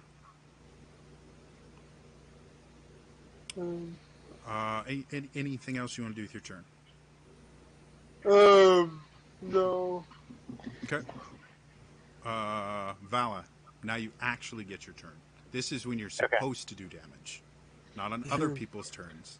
Sorry, I get that confused so often. It was fire. What did you expect? Can I get within 15 feet of Mordecai? Easily. You're Excellent. You're probably from where he was. Technically, he would have been 15 feet from you. Okay, so I'm just he fired something in a 15-foot cone that hit you. So. Oh, excellent. So I'm going to retaliate with a 15-foot cone, and just look at him. There are people in between you and him. So if you do that from where you are, you will hit your own people. I would like to try to walk to a position. Yes, you can do that. You'll have to get closer to him, is what I'm saying. That's fine. Okay. As I'm walking, I will just start saying, I was born in a flame. Mama said that everyone would know my name. I'm the best you've never had. If you think I'm burning out, I never am. I'm on fire. I'm on fire. Burning hands. And I cast burning hands at him. He must make it. You may. I mean, there are people you can talk to. They're not going to judge you or anything like that. They're not going to, they'll just maybe talk to someone about these obsessions with burning things. What's your spell save? 15.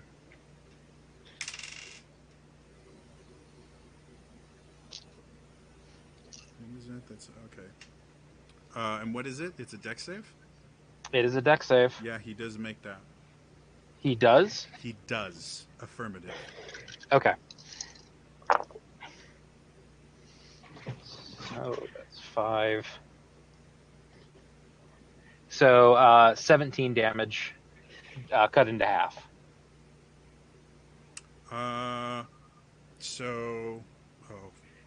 Damn you, math. 8. Okay. So again, you sit there, and as you fire this flame, he again brings his sword up, cuts the flame. You can see it burns his arms more, but his core is missed by the flame. He's now, like, one arm is hanging just like it looks dead. His other sword is dragging on the ground. He's hunched over. He's bleeding from multiple wounds. He looks horrible. And anything else you want to do with your turn? Is Henry within 60 feet of me? Let's say sure. Okay. Then I will just kind of scream out to inspire him. Oh, Henry, you're so fun. You're so fun. You blow my mind. Oh, Henry. Oh, Henry. I'm thus my triple N. I'll let you choose how inspired you are with that, Henri.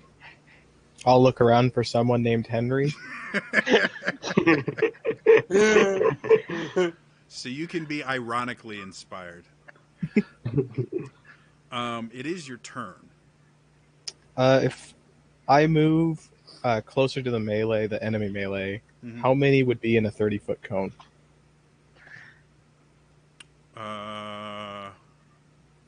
Let's say you could get all of them. All right. I'm going to apologize in advance, Jody, because then you're going to need a lot of saving throws. It's not quite how it works with these groups, so don't apologize. They need a wisdom saving throw because I'm casting fear. This will be cool. While I'm rolling, I want you to describe how you scare them. Oh, at this point, I'm more focused on saving the townspeople. That I'll just drop my hood and start. I can't really cast more spells, but no, just visually, what is it that, because this is a spell, so visually be as creative as you want. I want to make it look like I am essentially like they just see me transform into a giant werewolf just to scare them, knowing that they've been dealing with a werewolf for the past few days, and then they just see me howl, but obviously I don't do that. I'm just casting it. So, two things happen here. You have what they see and what everyone else sees. They failed. Everybody failed. So you watch as Henri moves forward. And they see him moving forward and start getting taller as he walks. And his shoulders hunch. And his arms lengthen. And they see claws start to form. And they watch him jerk and move as his hood falls down, and they see his mouth jut forward into a snout dripping with blood and acid. And they see him come out and just howl in pure rage and fury, and they bolt. 3 of them bolt into the pit. That's what I was hoping for. The rest were smart enough to go around and run away. But they are gone. What you guys see is Henri moves forward, kind of stands up a little bit taller, goes "rawr" a little bit, and then you hear him do his best impression of a werewolf, which I'll have you roll a performance check for me, Henri. Be great if you rolled low. No, actually, I rolled a 20, but not natural. 20, okay. It's remarkably good. Like he says, ooh. Nothing physical happens, but you would think he just transformed into a werewolf with how the melee fighters reacted to it. Like, they freaked out. You heard a couple of them scream, "Werewolf!" And they ran. 3 of them ran into the fiery pit. They're like, "Peace out, not worth it." Boom. All the melee guys are gone. All right. Which basically means the entirety of the force has been routed, because the 2 remaining mages fled after all but 2 died. The last few archers fled, and now the melee have all fled. I'm going to hold concentration on fear just so I know that they're running away, and I'm just going to end my turn. Okay. Brings us back to the top, Argenta. So, what Argenta's going to do? I am hurt, like bad, but I don't care. So I just grip both of my weapons that are in my hand. I start charging at Mordecai, raging as I go, the tattoo lighting up because I've thrown off my coat at this point. Okay. And I'm just like staring directly in his eyes, making sure he's maintaining eye contact. And as soon as I'm in his face, I look like I'm about to attack. And then I say, because they've been in position and they haven't done anything yet, "Get him back," and order the Legion of Shadows to run out and start and drop from rooftops to strike him. Yeah! Oh. My people! Make me 3 attack rolls with advantage. Because I'm there. Add +6. Yeah. Okay.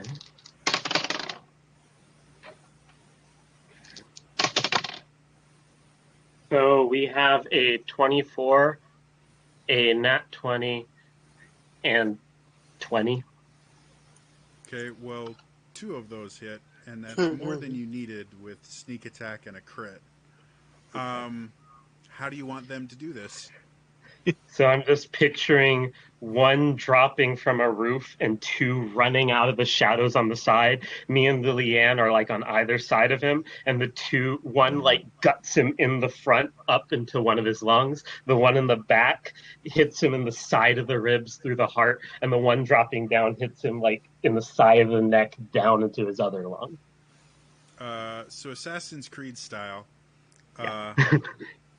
You guys watch as Argenta. Everybody is drawn to Argenta. You can see this. Mordecai is barely holding on to life. Argenta, as you get close, I need a con save from you. Con save. 16. Okay. You barely are able to hold your lunch or your breakfast down as you get close to him and are just overwhelmed by this stench of rotting, disgusting something. And that's when you scream, "Get him!" And you watch silently as one person darts from the side of the general store and what's it called? Where they cut your guts out. There's a word for it. Disembowel? Eviscerates. Oh. Okay.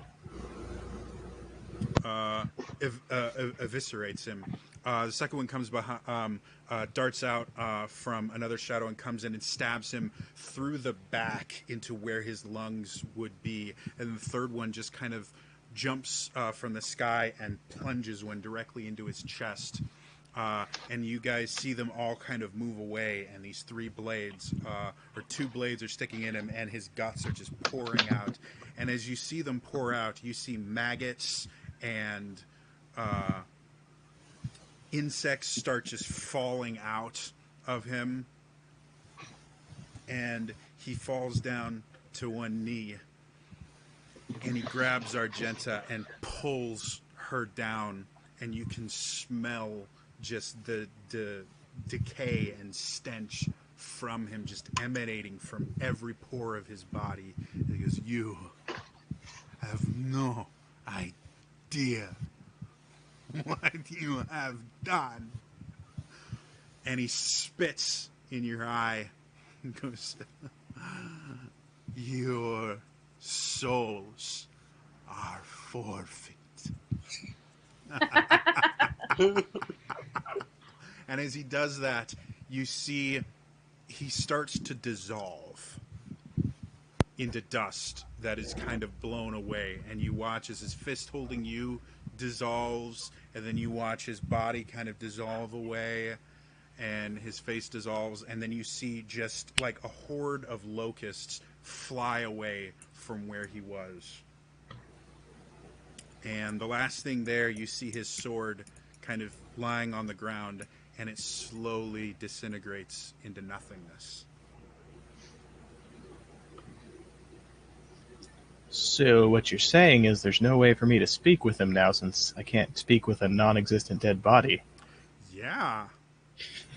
It's This weird is how that why happens. There's a I bunch just- of other dead bodies around.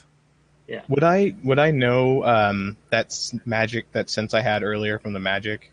Would I know if that was the source of it or if it's still around when I was in the church? Your hair is still standing on end. Okay. I'm going to just keep looking around. As you do that, Argenta, you're a little bit worried at first, but then you're like, hey, he's dead. Everybody's running. You see the townsfolk start getting buckets of sand and are throwing it on the fire to put out as much as possible. It's looking like the tavern is a lost cause. Okay. The mill is going to require significant repair, as is the general store. The temple is completely untouched, as is the other building that I can't remember what it is right now. There was another building there. They didn't do anything to it. So you guys are all kind of feeling a sense of accomplishment, and then all of you feel what Henri felt before. The hairs on the back of your neck start to stand on end. You guys feel this strange kind of pulsating power going around you. You feel like the very fabric of reality is morphing and changing and shifting around you. Argenta, directly in front of you, all of you hear an explosion. And Argenta, directly in front of you, a tear in the air forms, and you're blown back 15 feet. And as the tear fully forms, you see a flaming hand reach out on one side and another and pull it open. And then you watch this creature of pure fire step out from the tear as it closes behind him, or her, or it. And that is where we are going to end. We're not worthy. We're not worthy. Val's got a crush right now. Thanks to everyone who tuned in. If you missed any of the show, I do upload all these to my YouTube channel. It's youtube.com/trainerjody. Feel free. I am officially a Twitch affiliate now, so feel free to subscribe to my channel. I have emotes. I'm thinking of doing more things as I can with my health. So feel free to subscribe to my Twitch channel. It's twitch.tv/trainerjody. Also, feel free to come in, watch live. You could donate bits if you want to. You can harass us, make jokes in the chat. I actually generally have chat open so I can interact with you guys when I have the ability to. I try not to break the fourth wall too much, but puns and really clever jokes generally tend to break me. So feel free to come in and watch us live. I stream some sort of D&D every Wednesday at 9 p.m. Central Time. So please come, join, subscribe, all that stuff. Follow me on Twitter. I'm Trainer Jody everywhere. I have an Instagram too. I do nothing on it, but if you want to follow nothing, you can go there too. Anyway, that's all for me today, and I will see you guys next time. All right?